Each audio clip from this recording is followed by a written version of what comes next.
Un parallélogramme, c'est un quadrilatère, c'est-à-dire qu'il a 4 côtés. Mais on l'appelle parallélogramme justement parce que ses côtés sont parallèles. Pour faire la liste des principales propriétés du parallélogramme, nous allons commencer par en construire un, à partir de 3 points.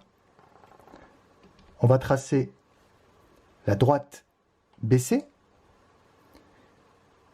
et on va tracer la parallèle ABC passant par le point A. Ensuite, on trace la droite AB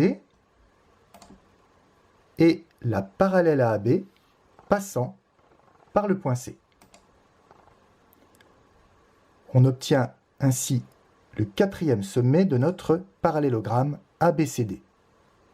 Première propriété, les côtés sont donc parallèles 2 à 2 puisque c'est comme cela que nous l'avons construit. Les côtés opposés sont de la même longueur. Voilà une autre propriété du parallélogramme. Les angles opposés sont de la même mesure, 135, 135, 45, 45. Lorsqu'on trace les diagonales du parallélogramme, eh bien, elles se coupent en leur milieu. Pour démontrer qu'un quadrilatère est un parallélogramme, on va toujours commencer par écrire les données, c'est-à-dire faire la liste de tous les renseignements qu'on nous donne dans l'énoncé. Ensuite, choisir la propriété qui nous permet de reconnaître le parallélogramme. Et enfin, conclure. Pour reconnaître un parallélogramme, il faut choisir la bonne propriété.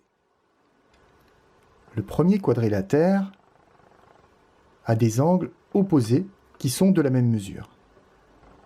On va donc utiliser la propriété qui dit si un quadrilatère a ses angles opposés de même mesure, alors c'est un parallélogramme. Le deuxième quadrilatère a des côtés opposés qui ont la même longueur. Donc on va utiliser la propriété qui dit si un quadrilatère a ses côtés opposés de même longueur, alors c'est un parallélogramme.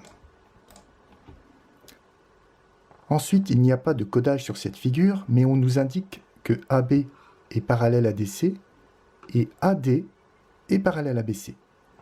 Les côtés sont donc parallèles 2 à 2. Si un quadrilatère a ses côtés opposés parallèles, alors c'est un parallélogramme. Aucun renseignement sur les côtés de ce quadrilatère.